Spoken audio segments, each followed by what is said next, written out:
हाय बच्चों। तो क्या हाल है भाई।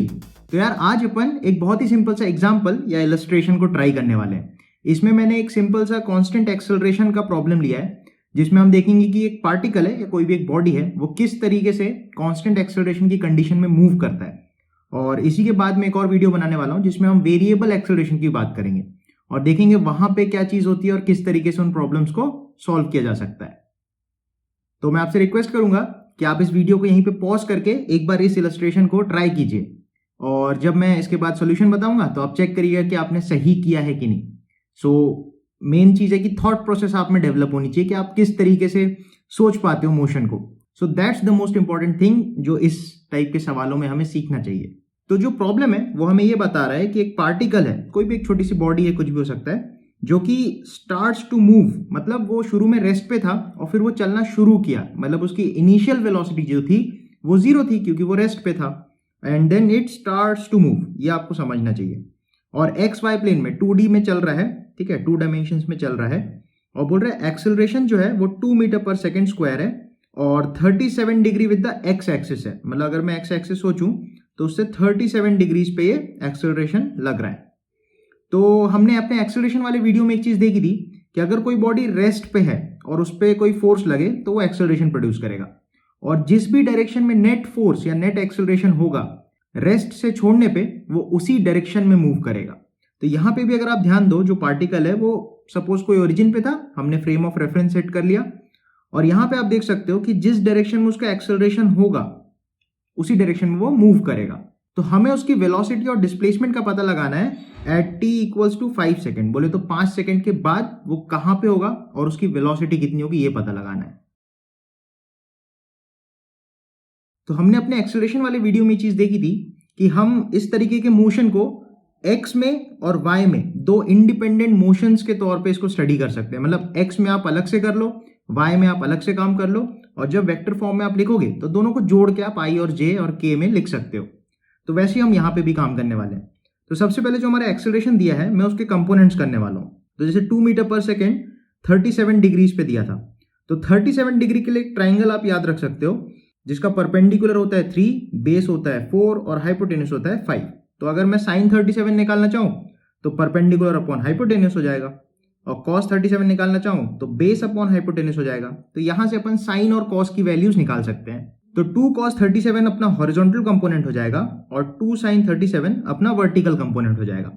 तो मैं अगर 2 cos 37 i कैप लिख दूं और 2 sin 37 j कैप लिख दूं तो हमारा a के कंपोनेंट्स ये आ गए। तो इसको फर्दर आप सॉल्व करके वैल्यूज पुट अप करके एक्सेलरेशन आपको इतना मिलेगा, ठीक है। तो x एक्सिस में एक्सेलरेशन हो जाएगा 8/5 i कैप और y में 6/5 j कैप। तो टोटल एक्सेलरेशन उस बॉडी पे इतना लग रहा होगा और x का अलग हिसाब, y का अलग हिसाब, ये आपको मन में रखना है। नेक्स्ट चीज इसकी वेलोसिटी की बात करते हैं। तो 5 सेकेंड्स के बाद अगर मैं बात करूं और यहां पे अगर कांस्टेंट एक्सेलरेशन लग रहा है तो हमने एक्सेलरेशन की डेफिनेशन में ये चीज देखी थी कि acceleration is rate of change of velocity with respect to time taken. तो अगर इनिशियल वेलोसिटी हमको पता है कि 0 है तो 5 सेकेंड के बाद उसकी वेलोसिटी निकालनी है। तो x में आप क्या कर सकते हो, acceleration along x axis equals to v final minus v initial upon कितना टाइम लगा। तो यहां से आपको x एक्सिस की फाइनल वेलोसिटी मिल जाएगी, that is 8 i cap. Similarly आप y एक्सिस में निकाल सकते हो, जो भी y में एक्सेलरेशन होगा उसको आप v final minus v initial upon कितना टाइम लगा वो आप करके निकाल सकते हो। तो यहां से आपकी y डायरेक्शन में फाइनल वेलोसिटी आ जाएगी 6 j कैप। तो हमारे पास 5 सेकंड के बाद जो वेलोसिटी होगी पार्टिकल की वो कुछ इस तरीके से निकल के आ जाती है। i का i में लिख दो, j का j में लिख दो और दोनों को जोड़ दो।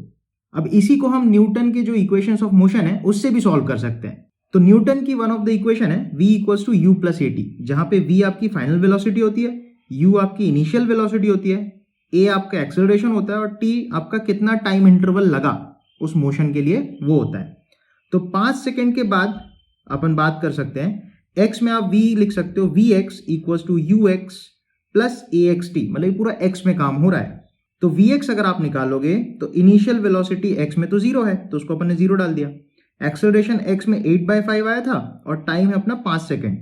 तो यहां से vx जो है फाइनल वेलोसिटी आफ्टर 5 सेकेंड्स वो आपका 8 मीटर पर सेकेंड आ जाता है।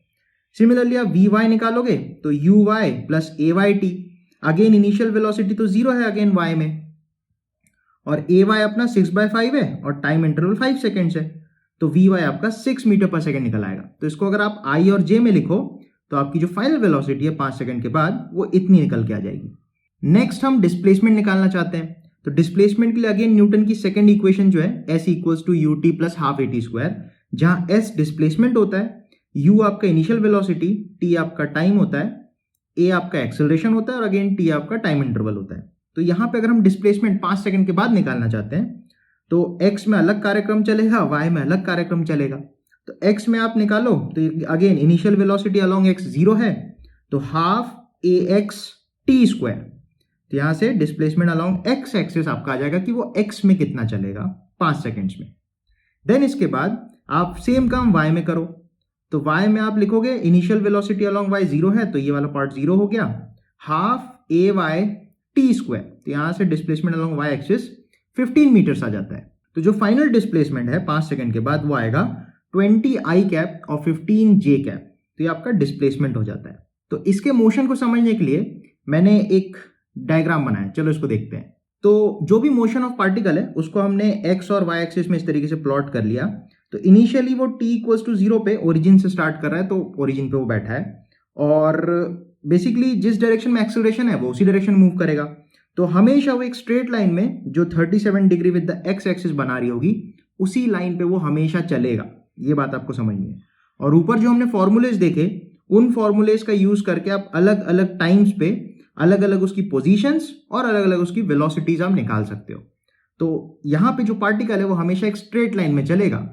तो आई होप इस इलस्ट्रेशन से आपको कुछ बेहतर सीखने को मिला होगा और जल्दी मैं एक और वीडियो लाऊंगा जिसमें हम वेरिएबल एक्सेलरेशन की बात करेंगे। तो जल्दी मिलेंगे उस वीडियो में। तो thanks for watching, bye bye.